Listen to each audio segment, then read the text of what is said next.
రేవంత్ రెడ్డి గారు ఇంటికి కొత్తగా ఏం కాదు. ఆయన ఇష్టం ఉన్నప్పుడు ఎప్పుడైనా కానీ వాటింగ్ చేసుకుంటాడు, వస్తుంటాడు. ఈసారి వచ్చేదానికి ఏంటంటే జితన్నకు ఆయన ప్రియమైన అన్నకు సీటు రాలేదని చెప్పి కండోలెన్స్ చెప్పడానికి మాత్రం ఆయన వచ్చింది.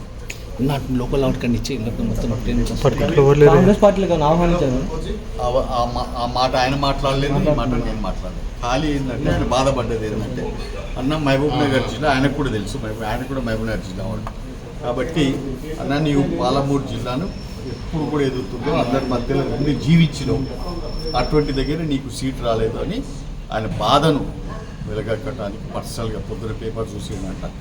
ఆంధ్రజ్యోతిలో పైన అరుణాకు సై జితేందర్ రెడ్డికి నై అని చెప్పి వచ్చిందంట. అది చూసినా చాలా బాధగా ఉంది, అందుకని కలిసిపోనికి వచ్చినాను. అక్కడ సీట్ రాలేదు కాబట్టి ఇక్కడ ఏమైనా సీట్ ఇచ్చే ఛాన్సెస్ ఉన్నాయా ఏంటి, అసలు ఏమన్నా డిస్కషన్ ఏమన్నా? అటువంటి ఏం లేదమ్మా, ఎందుకంటే వాళ్ళ సీట్లు ఆల్రెడీ ఆఫర్ దేర్ సీట్స్ కదా, ఆల్రెడీ డిక్లేర్ అయిపోయినాయి కదా. 2009లో మీరు చేవెళ్ళ నుంచి పోటీ చేశారు, మళ్ళీ చేవెళ్ళ నుంచి పోటీ చేసే అవకాశం ఉందా? మల్కాజ్గిరి ఆల్రెడీ వాళ్ళకి ఏదైతే ఉన్నారో మహేందర్ రెడ్డిని చూశారు మీరు, మరి మహేందర్ రెడ్డి వాళ్ళకి ఆ సీట్ అలాట్ కావడం జరిగింది. బట్ అటువంటి ఛాన్స్లు ఏం లేదు, దాని మీద ఏం ఊహించుకోకండి. మల్కాజ్గిరి మీకు ఇస్తారని ప్రచారం జరుగుతుంది బయట. మల్కాజ్గిరి నేను చెప్తున్నా కదా మీకు, ఆయన వచ్చిన దాంట్లో అటువంటి ఏ ఒక్క మాటలు లేవు, ఏ ఒక్క సీట్ గురించి కూడా చర్చించలేదు. ఖాళీ ఒక్కటే ఏంటంటే ఆయన కండోలెన్స్ చెప్పడానికి వచ్చింది.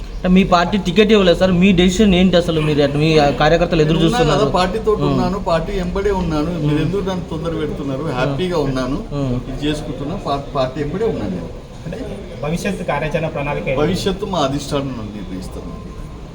సార్ నిన్నటి వరకు పార్టీ వీడుతున్నారు అని ఒక టాక్ నడుస్తున్న నేపథ్యంలో ఇవాళ సీఎం మీ ఇంటికి రావటం అనేది ఒక చర్చనీయాంశమే కదా. అది మీరు నడిపించవచ్చు కానీ నాకైతే అటువంటి ఇవ్వలేదు, అటువంటి నేను అనుకోలేదు కూడా. కంపల్సరీ సీట్ నాకే వస్తుంది అన్న నమ్మకం మీద నేను బీజేపీలో కొనసాగుతారా సార్?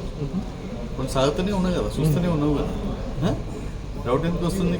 అంటే ఇప్పుడు ఎన్నికల సమయం కాబట్టి సీట్లు రాని వాళ్ళు పార్టీలు మారుతున్నారు, సహజంగా మారింది. అన్ని చర్చలు అవన్నీ వద్దు.